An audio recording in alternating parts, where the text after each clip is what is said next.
El Departamento de Salud verifica pa según si tiene verdad ya ocurrió food poisoning na ciudad de Zamboanga. Después anuncia la Oficina de Salud que tiene 33 personas el alegadamente llaman food poisoning na ciudad. Na entrevista con Dr. City Amilasan del DOH-9, el momento recibí sila report acerca del food poisoning, el envía según sila con na Bureau of Food and Drugs o BFAD para el investigasyon.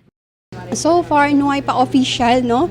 Channel lang mga kwento-kwento pero tan verify pa kel kita. So, no ay pa official report na channel tan happen food poisoning in Zamboanga City.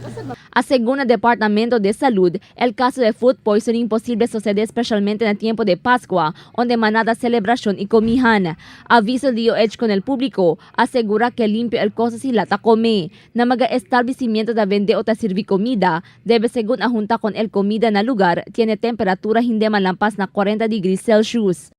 Be sure lang na mga party ustedes anda or se man come ustedes afuera, man observe lang ka strict personal hygiene, lababo na mente el mano before taking food, no? Kabar, be sure kita na ko sa kita come, el food was cooked, no? Cook ele bonamente, elian prepare, chenegatle hygiene, strict personal hygiene. Kabar akel di aton food usually tan store lang kita less than 40 degrees Celsius, no, para hindi le queda malo, un rato lang queda malo.